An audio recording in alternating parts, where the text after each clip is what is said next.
Yes, friend, kumusta mong tanan? Shani Latex is back, and for today's video, we're here at Dumaguete City!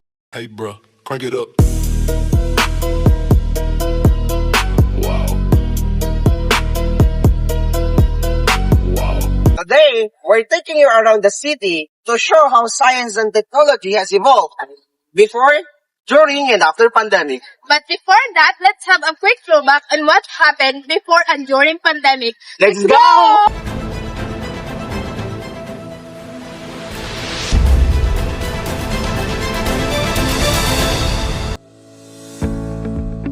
Cities tell stories by their buildings, and Dumaguete is no exception. It already has structures built with purpose and meaning. School life followed a familiar routine. Learning was face-to-face with handwritten reports on Manila paper, notes copied from the board, and research done in the library using books and dictionary. Education focused on classrooms, notebooks, and printed materials.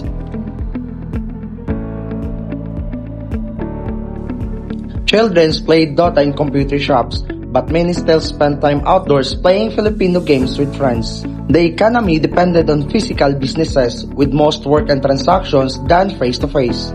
Farming used traditional methods, manual planting, simple tools, and natural irrigation.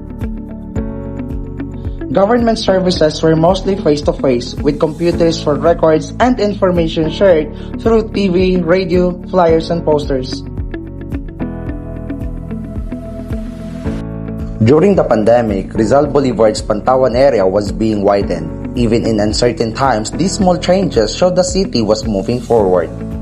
Classrooms went quiet as education moved home, with students using the internet, devices, modules, and Google Classroom to keep learning.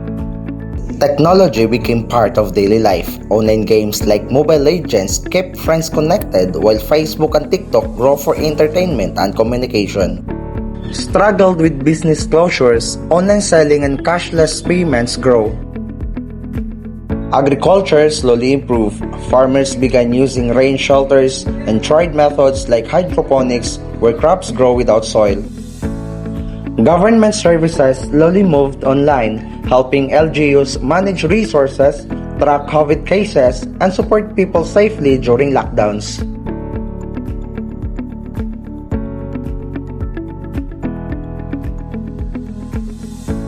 Yes, friend, our first destination is Pantawan Boulevard. And as you can see, we're here in front of the monument of Dr. Jose P. Rizal. Did you know siya that Pantawan Boulevard was also known as Rizal Boulevard in honor to his visitation on August 5, 1896. So during those visitations, he gave medical aid and support to the gentle people here on Dumaguete. Yes, friend, I also heard that. It is famous just because of their food stall. Before pandemic, it has a limited space and fewer infrastructure.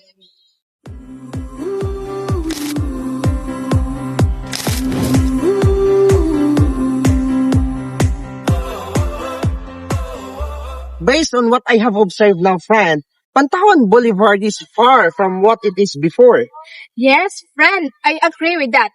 But to validate our observation, let us ask some random people on what they can say about the changes or improvements here in Pantawan Boulevard. So, hi, good afternoon. Hi, good afternoon, ma'am. Yes, what? What can you say about the changes here in Pantawan Boulevard after the pandemic? After the pandemic, kay wide na ang kuhan yan. Nagana ang activity na nakuhan din sa Pantawan. And katong sa pandemic kay murag certain pa kay lakuhan, dili pa kay white ang space. So, gamay ra daw mga karon kay bay na siya kagana sa activity na ibang kuhan nila. So marag mas lingaw siya, mas fun, mas mas enjoyable, no? Mas na siya'y tako nga space para maglaag-laag together with someone. Nga ba Yes. yung mga ayaw mo karon? Na. Nice. Okay, Pero next. usually, how often or gaano kayo kadalas na magbisita nila sa Kuwait?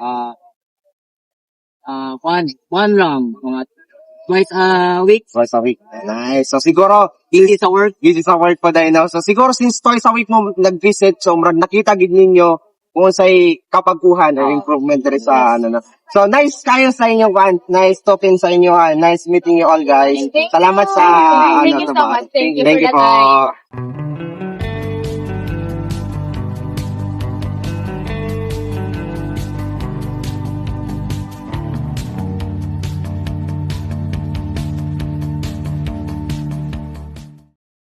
Yes, friend, init kayo, but today was our second day of exploring how architectural was improved here on Dumaguete City. So right now, we are here at National Museum of the Philippines, Dumaguete.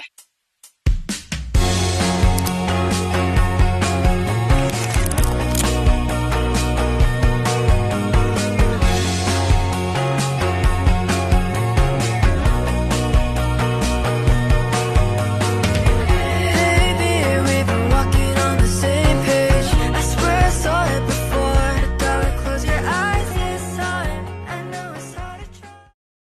Gamay trivia mga friend. Did you know that this building is used to be the old city hall called Presidential built way back in 1937? Exactly, mga friend.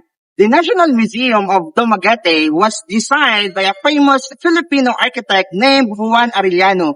As you can see, the structure was designed or inspired by a mixed Spanish and American structural. So meaning, as you can see, the columns are tall, nasa yung mga dynamic windows, and nasa yung open spaces.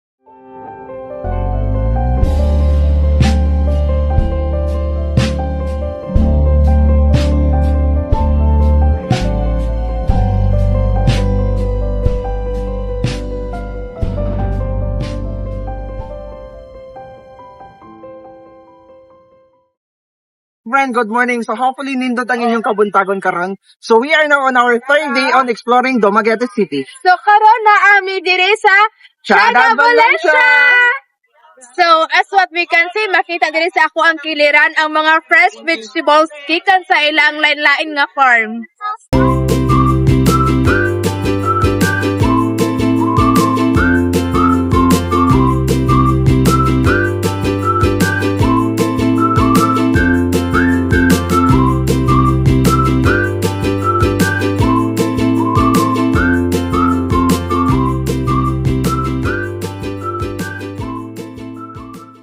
Right now natakaron diri sa Valencia and we met someone nga nag-provide lag hydroponic dito. So mangutan na sa tasay laha sa kung unsay mga pamaagi paon sa mabuhi aning hydroponic. So ate unsa gid kabahin kaning hydroponic nga litos? Kani siya ang hydroponic lettuce guys. Di ko ana siya.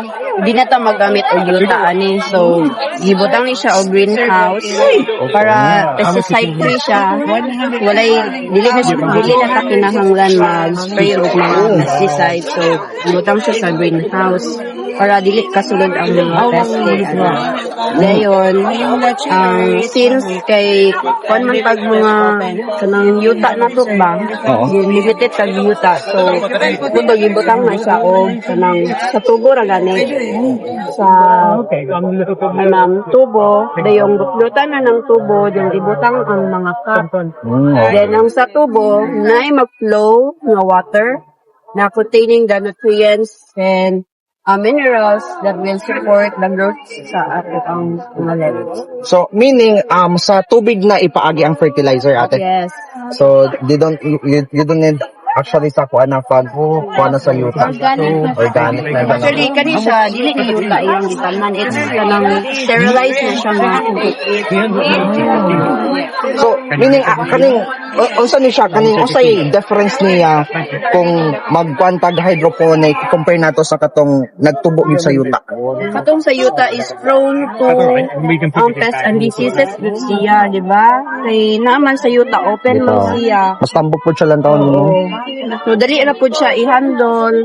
Kay naraman sa kuan, close man, controlled man imuhang kanang environment. Niya ang nakanindot po niya kay dili na ginala mo gamit og pesticides no mga chemical nga para so mas healthy gid siya nga kauno nato. Ay. Ayan. Thank you kayo ate sa imong time nga kuan para makuha mo pud mabalaan mo sa hydroponic nga. Sure. Thank you po.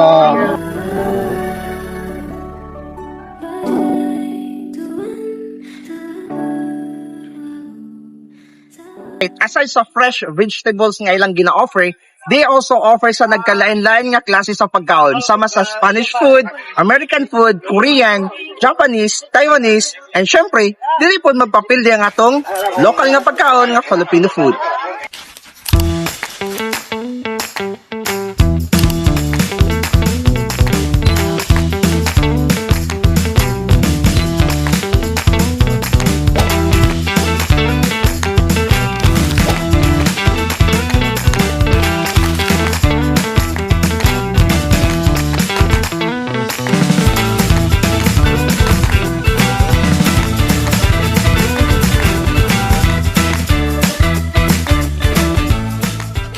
Part of our project is to interview some people nga usually nagatambay po diri sa Valencia para to share their experiences kung kung sa ilang best experiences diri sa Valencia while sitting nag-countdown together with their families.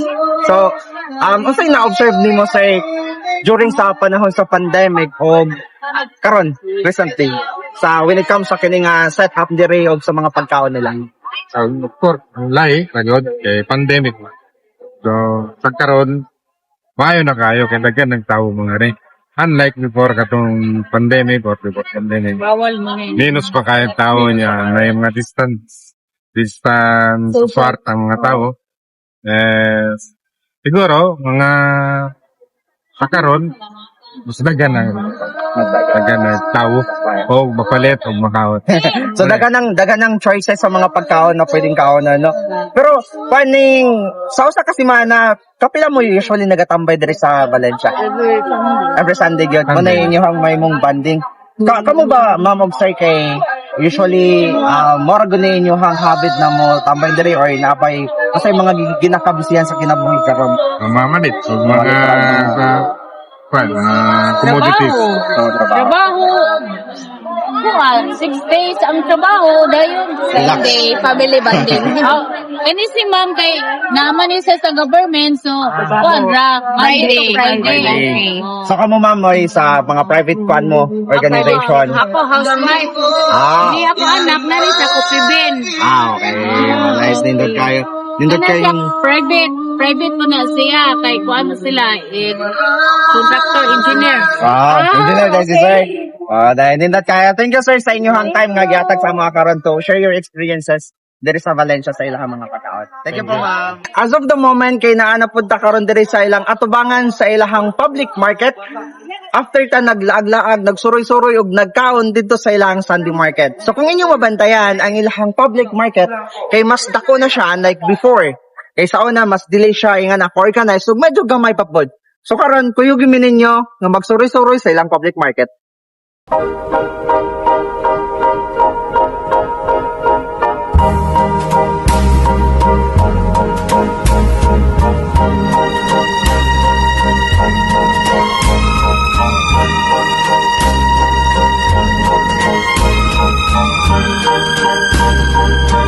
morning, yeah. So, na-attend karon dire sa public market dire sa Valencia. So, yeah, unsay mo nakita nga changes dire sa public market before and after the pandemic? Sa pagkaroon na usab na ganyan mong kuhan ron, public market, bago siya, sa pandemic, atong sa una, magdaan na kayo ba, diba? Yung kuhan yun, ikuha na sa mong mayor nga na pabago ang among market. Okay.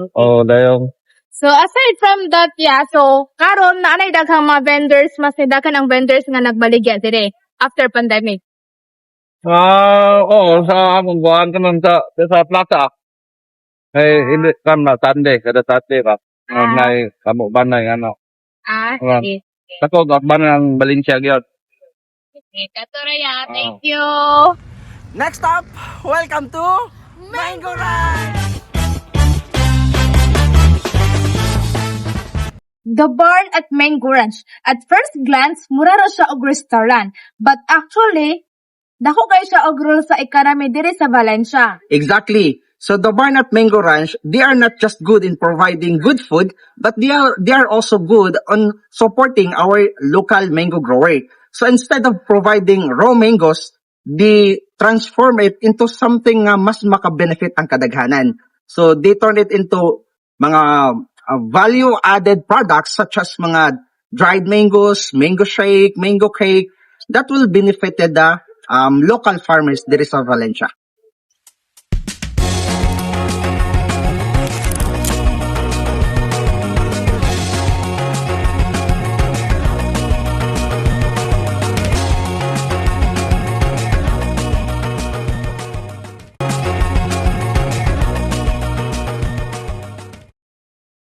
Yes, mga friend, our next laag nata karon diri atubangan sa Kapitolyo sa Negros Oriental. Kabalo ba mo mga friend that after pandemic, the government began to rely more on science and technology to improve public services. So many transactions nga ilahang gi-move into online.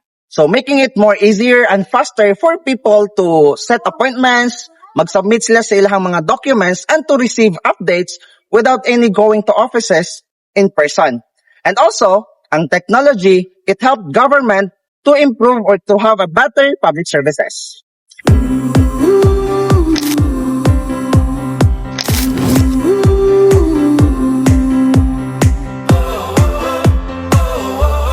They also maximizes the usage of social media platforms, such as creating Facebook page to post announcements such as suspension of classes, upcoming activities or events, and update of the existing projects. One of the major improvement on technology sa mga fast food here on Dumaguete is their digitalized ordering system or what they call the kiosk. Tara, bubalik ko ninyo.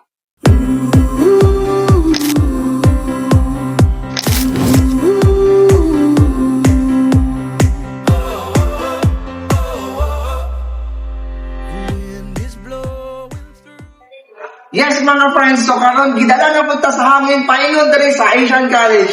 And as what I have observed sa pagtuyok-tuyok na ako diri sa ilang campus, ako nabantayan nga kada room kay naana sila yung smart TV. And usually ang mga students diri ay di uses tablets, laptops para sa ilang pagskwela. Also, di maximizes the usage of artificial intelligence sa ilang pagskwela para mas efficient, mas fast-fast, mas dali ang ilang pagskwela and pag-research.